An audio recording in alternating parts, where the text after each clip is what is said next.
What's up, Taiwan? I'm Tiffany Wong with news from here in Taiwan and around the world.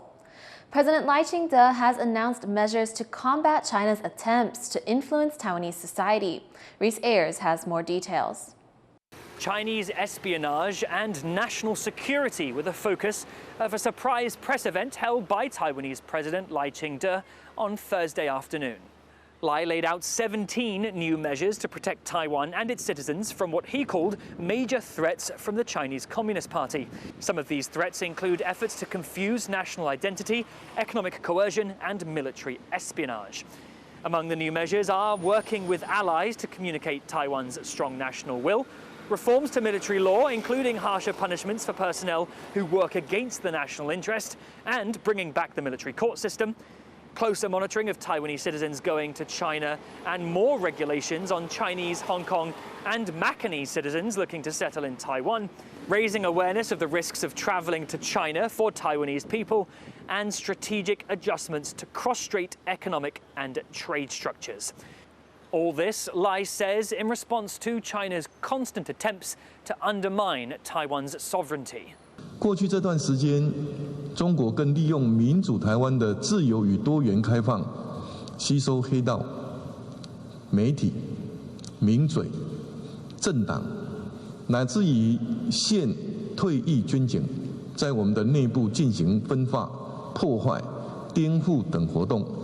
In addition, concerns have been growing domestically in Taiwan over China's ability to infiltrate the country, including Taiwanese military personnel being compromised, government officials with links to the Chinese Communist Party, fears that China's trying to recruit Taiwanese students studying in China, and even with social media influencers, including cases recently with some high-profile Taiwanese artists and influencers being called out for writing or posting articles on Chinese social media platform Weibo that call Taiwan a province of China. All this has been enough to push Lai and his administration to take a fine-tooth comb to the many and varied ways that China is trying to undermine Taiwan's sovereignty and seal off pathways Beijing is using to tighten its grip on Taiwanese society. John Su, Ryan Wu, and Reese Ayers in Taipei for TaiwanPlus. For more on the increasing security risks Taiwan faces from Chinese infiltration efforts, earlier I spoke with Chen Guoming, editor-in-chief of Defense International.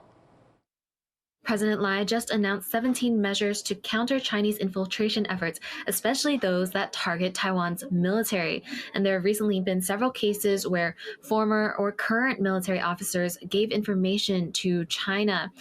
Could you talk about some of the measures that Lai has suggested, and do you think those will be effective in protecting Taiwan's national security?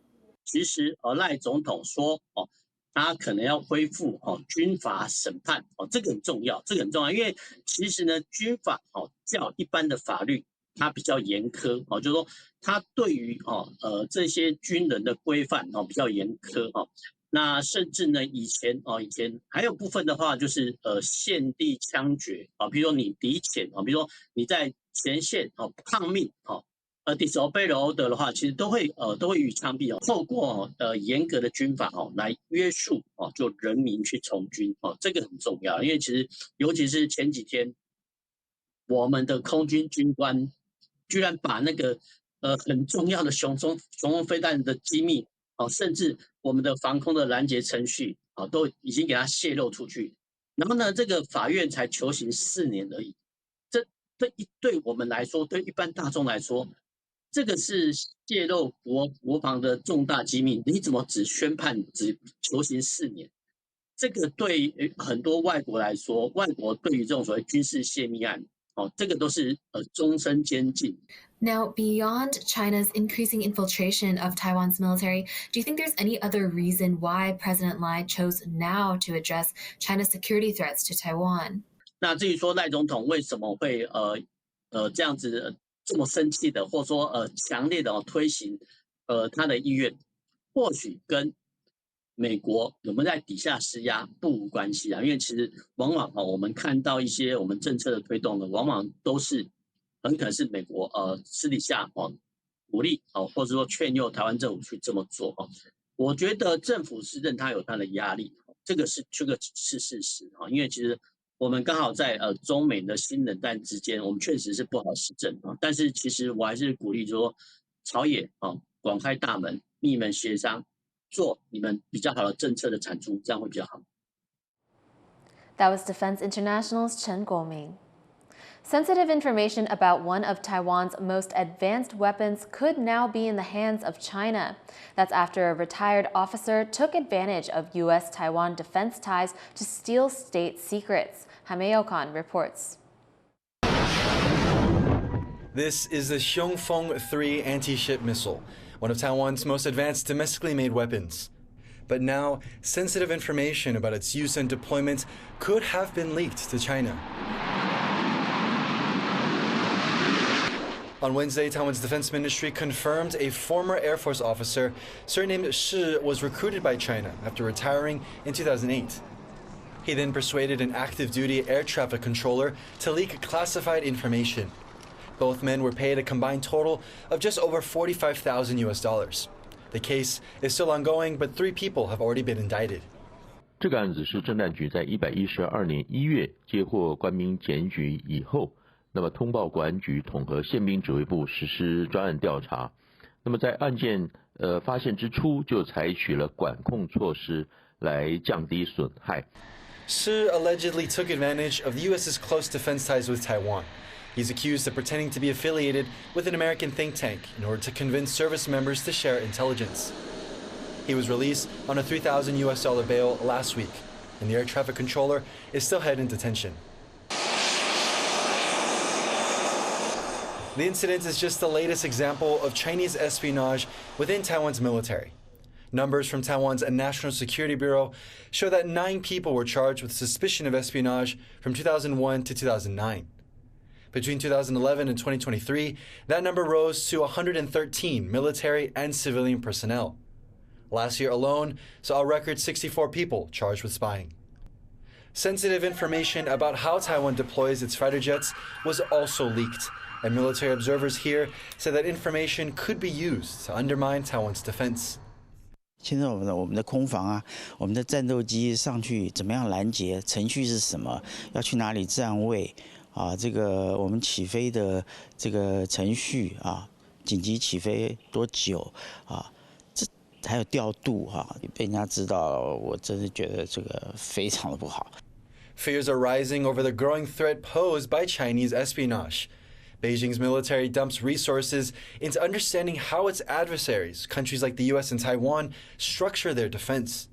目前会有这么多的 case， 主要是因为中国加大它的这个就是 operation， 所以都是用很小的代价。那象征就是这些比较比较低的 rank 的人他可能比较容易被受到金钱的诱惑。As Taiwan's military steps up its counter-espionage efforts, it remains unclear how big the problem is. What is clear is that if the military hopes to counter the threat from China, it's first going to have to address the one in its own ranks. Fu Hong and Hameyokan for TaiwanPlus. An image appearing to show a Chinese bridge meant for use in an attack on Taiwan has been posted on social media.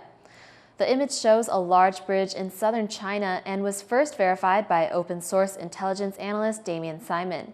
A video which appears to be the source of the image has surfaced online but has not been independently verified by TaiwanPlus. Military affairs publication Naval News revealed the existence of 3 of these bridges for the first time earlier this year. Analysts told Naval News that China would use the bridges to move weapons and troops in an invasion of Taiwan.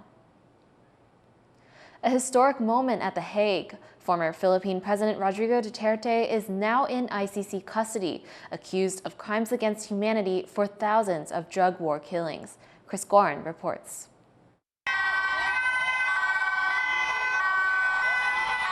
Former Philippine President Rodrigo Duterte arrives at the International Criminal Court at The Hague, greeted by a crowd of supporters. After being arrested and extradited from the Philippines, the former leader seemed to stand by his war on drugs that has brought him before the court. At sinasabi ko naman sa mga pulis, military na trabaho kayo at ako ang managot. So ito na nga. The court says the international arrest warrant for Duterte has now been carried out. And in issuing the warrant, the judges have found reasonable grounds to believe that Mr. Duterte has committed the crime of murder. Prosecutors say Duterte oversaw death squads during his time as mayor of Davao City and later as president during his anti-drug campaign from 2016 to 2022. This is the first case, I think, that is going to deal with a situation that is not from sort of war or election-related violence. This is basically about extrajudicial killings within the so-called drug war. So I think it's also in that sense special. And of course, it's the first case that relates to Asia that is leading to a trial. So in many ways, it's really a first. Supporters of Duterte have criticized his arrest, saying the court lacks jurisdiction. The Philippines withdrew from the ICC in 2019. Many also worry about the living conditions for the 79-year-old while in custody. But the Hague's detention center is better equipped than most prisons. Detainees have access to exercise facilities, computers, can cook their own food, and take yoga and pottery classes. Time is also a factor. Previous ICC trials have taken 6 to 10 years from arrest to verdict, meaning that Duterte could be nearly 90 years old by the time his trial is over. But families of those killed in Duterte's drug war say it's more than he deserves. Po si Duterte may due process. Yung mga anak ko na pinas lang, yung anak ko wala pong due process. Siya po hihiga po sa magandang higaan. Ang anak ko po nabubulok na po sa sementeryo. 8 taon na po. With a pre-trial process still ahead, Duterte's trial likely won't start this year. But whether he's convicted or acquitted, the ICC's first case against an Asian leader could have far-reaching impact. Patrick Chun and Chris Gorin for TaiwanPlus. A pro-independence party has won Greenland's general election, rejecting U.S. President Donald Trump's offer to annex the Danish territory. But with a pro-mining faction in power, some Greenlanders fear the U.S. could still exploit the island's resources. Chelsea Wu has the story. Greenland's center-right pro-independence party has won the Danish territory's general elections. The result of the vote comes as U.S. President Donald Trump threatens to annex the island.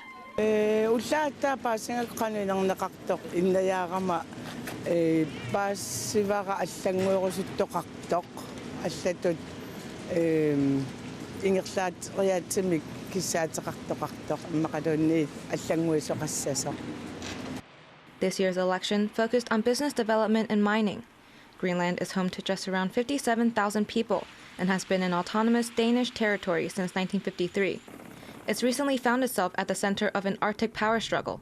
The United States views the region as vital to its national security, and China and Russia are increasing their military presence nearby.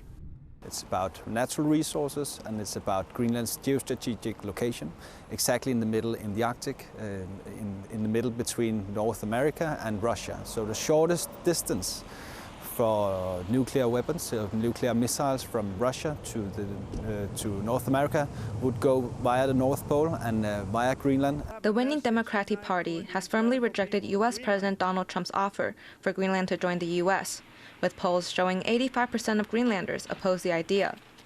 But the party's push for mining reforms has many worried it could give the U.S. more access to the island's resources. Many residents also worry that the party's push for slow independence may not be ideal amid rising geopolitical competition in the region. It is important, but I don't think it's going to happen now, especially with how the world is. I think if we become independent right now, America is going to take over. As Greenland votes for a party that wants to move slowly towards independence, it's balancing economic growth with national sovereignty. With global powers eyeing the territory, the island is moving towards both change and an uncertain future. Heng Shi and Chelsea Wu for TaiwanPlus. Thank you for watching What's Up Taiwan. I'm Tiffany Wong. Take care and see you next time.